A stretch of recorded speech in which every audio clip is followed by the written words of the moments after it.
Welcome. I am Nino Marquis. This is my thoughts video after completing Pokemon Moon, my first mainstream Pokemon game that I played since Pokemon Diamond. I didn't even play Pokemon Platinum, let alone Gen 5 Pokemon Black and White. So when I came back to Pokemon, I thought this would be the perfect chance for me to see something amazing because the 3DS has come a long way since my Nintendo DS that I used to play for Pokemon Diamond.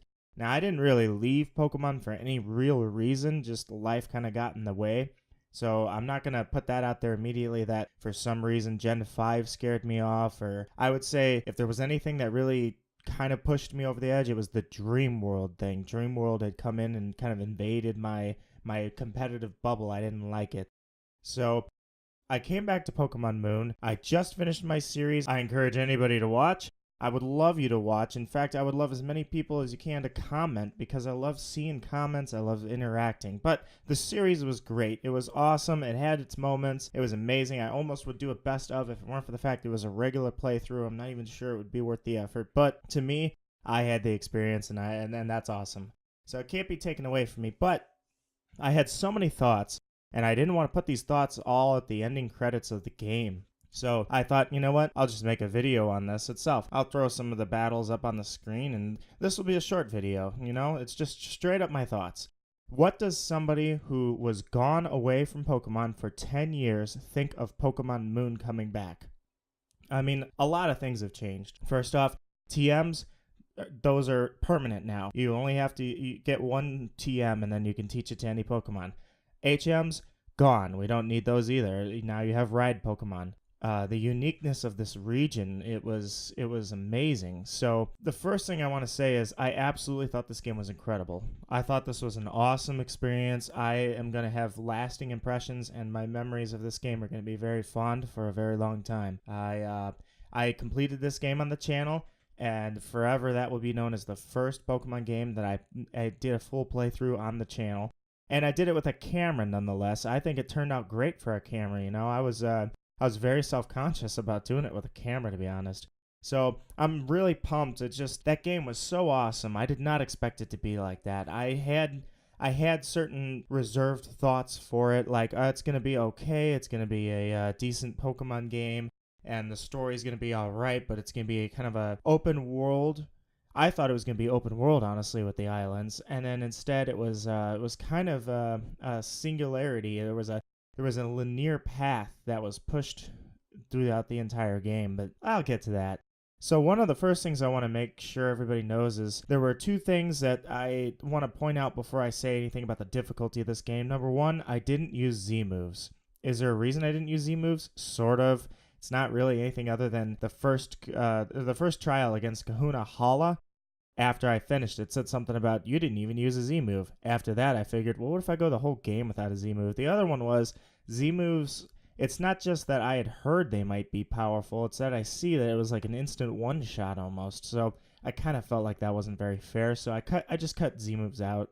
I figured that'd be all right. And then the second one was that I used switch battling. I always turn on switch battling. I don't mess around with would you like to change your Pokemon. I just do switch battling. And so all of that together, I would say this game was definitely not easy. I know there's a lot of people that were saying this game is easy, they dumb it down, the gens are easier. The only thing I see that the people were saying, or that I saw the opinions about that seemed to hold true, is that there were a lot of scenes, a lot of cutscenes, and there was a lot of linearity because it was a very linear path. You couldn't just go off to this route, go off to this route. There were only a couple of instances I could actually deviate from the set route, even though I was on an island and there's 4 islands and I can fly anywhere I want at any time. It still felt like maybe the Tapu Caves. I didn't actually fly back and check the Tapu Caves, but that definitely could have been you could fly off and deviate from the path. Otherwise, I would say there was definitely no opinion that I share that I saw a bunch of. Like, for instance, Poplio. That's not the least favorite starter. That's my favorite starter. Maybe statistically he's the least favorite, but he's my favorite starter, and I'll definitely be picking him again. The difficulty. So the Kahunas definitely were hard, and I think it mainly was because of their Z moves. Typically I was leveled equal to I was equal to them, and they would blow me away with a Z move. That much the difficulty came in from the Z rings. The Totem Pokemon, towards the end there, I gotta admit, the Dragon Totem Pokemon, it was called Como. Oh, that's what it was. Como O was pretty good because he was calling in a partner, the pre-evolution. I'm not good with the names yet. I'm going to practice. But he called in the pre-evolution, and the pre-evolution was powering up and attacking me as well. So it was a straight-up 2-on-1 assault. Same with Mimikyu. I actually lost the Mimikyu. I legitimately lost to Mimikyu, and that was because Mimikyu's ghost moves were just, or no, the fairy typing was the part that really hurt me, not the ghost. And meanwhile, Haunter was actually attacking me. It wasn't just supporting Mimikyu, it was attacking me. I remember that. So the totem battles definitely had some difficulty to them. If you were even leveled with them, you were at a disadvantage, and there was no two ways around it, really. So then there were battles like the Gladion battle. My last Gladion battle, I had no idea. Type Null was a legendary. I had no clue, and I love it, because it's so unique to give your rival a legendary. You know, that's beyond just how having the other starter or Kukui having the third starter. This was really straight up. Gladion had a legendary and he was your rival. And even there at the end, Gladion didn't say you're friends. He simply said you weren't enemies. That was really savage of him, and I think that was awesome. It's going back to your core a little bit, kind of back to the days of Blue and Silver. Those were very disrespectful rivals that had to be humbled later on. And Gladion, let's be honest, he really didn't get humbled nearly as much as Blue and Silver did, because he just said, "I'm not your friend." That was pretty brutal. So I would argue that Gladion actually was more savage than Blue or Silver. So, a couple of the other things I want to talk about. Alola forms, or the Alolan forms for the regional variants, and the Pokemon themselves on the Alolan region. The Pokemon in the Alolan region were a little wacky, very cartoony almost. You know, a lot of colors going on, a lot of bright colors going on, but overall, I think the designs were excellent this generation. Delmise, for instance, I think the idea of a sentient grass ghost boat anchor, that was really cool. For every generation's got their inanimate object or their sentient object. Delmise was a really cool one. I thought that the starters were all excellent. I think every starter except maybe Litten, because Litten starts out cute, Torcat's cute, and then it turns into a giant wrestling monster boxer thing that is a little overbuff. So all of that aside, I definitely think that the Pokemon were great, and I think that the regional variants, to be honest, I got some disappointment from that. That's what I caught. There were some really cool ones. Not everything made sense. So if this is supposed to be based on Hawaii, let's just start out. Some of the cooler regional variants were Ninetales and Sandslash with the ice typing.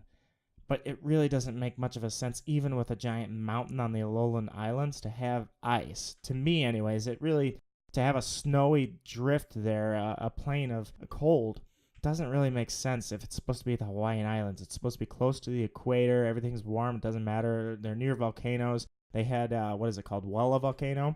They had Wella Volcano, and then on the other island, they've got an icy mountain. Didn't make a lot of sense on that aspect. Some of the other ones were just outright tragic. Grimer and Muck. They were rainbow-colored Alolan forms. That was really tragic in my mind, because they said they eat up the garbage in the ocean. Well, the only reason you would turn rainbow-colored is if you had a mix of water and oil going in. So I feel like those Pokemon were based off of oil spills in the ocean. That's dark. I think you had to read in a little bit much to get that, and I might be assuming a little bit there, but I really think that's dark. Other Alolan forms, I gotta be honest here, I knew going into this that Crystal Onyx did not exist. I think that was the biggest miss in Pokemon franchise history, to pull something out of the Orange Island anime, bring it in 20 years later, and say it was a regional variant. For that matter, they already had that established in the anime. It was all done. It all made sense. That would have been the coolest thing. I don't know how they would have handled Steelix necessarily, but that's up to them, not me. I have some ideas, I guess, what I would want to see, but still, it was a very big missed opportunity. Otherwise, I have no problems with the Alolan forms. I think the Alolan forms were all good. It was all Gen 1, I found out. Why was it all Gen 1? There were so many other Pokemon from so many other generations. Great Pokemon that could have had an Alolan form to add a little bit of mystery or, I don't know, refreshing them a little bit, like Cast Form. How come Cast Form didn't have regional variants? I mean, it already goes with the weather, but what if the weather was extreme? You know, that would have been cool. I don't know. I can't think of any other Pokemon really off the top of my head, but certainly they could have done a lot more with regional variants, I think, but that doesn't take away at all from the big one, the story. So the only two topics I have left here are the story and the legendaries. The story was incredible. When I first started playing it, it was like, oh, okay, there's no gyms, there's just trials.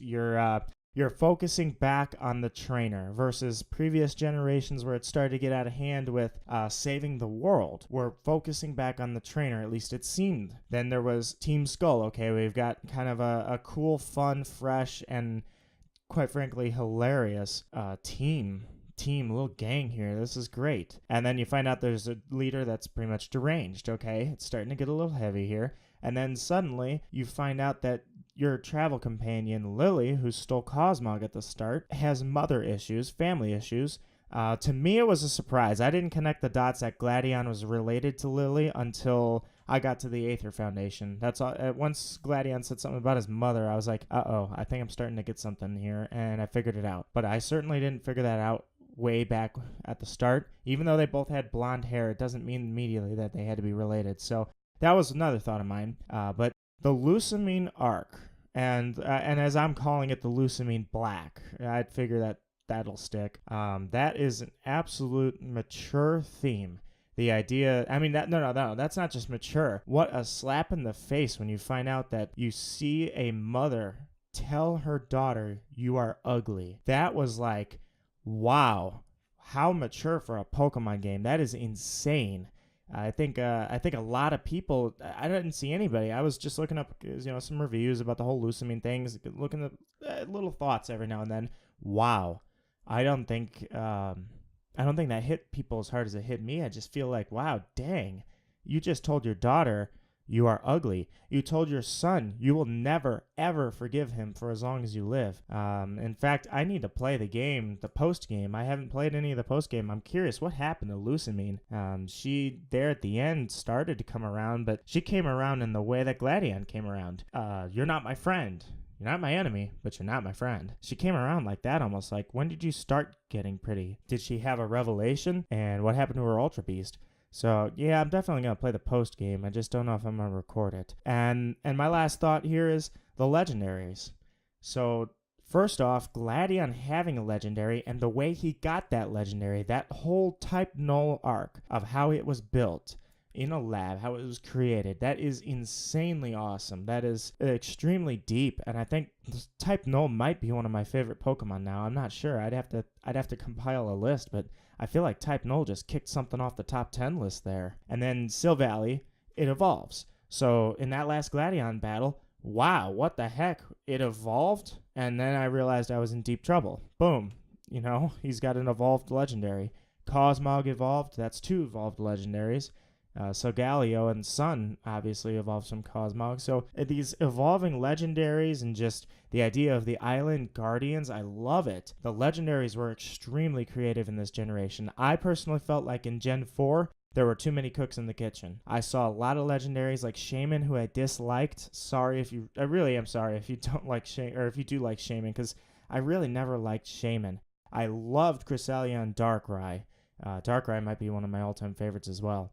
But so when you have a lot of legendaries, though, it really muddies up the waters, and that's my point with too many cooks in the kitchen back in Gen 4 was you had Heatran. What was the point of Heatran? Not that he's not cool, just what was the point of him?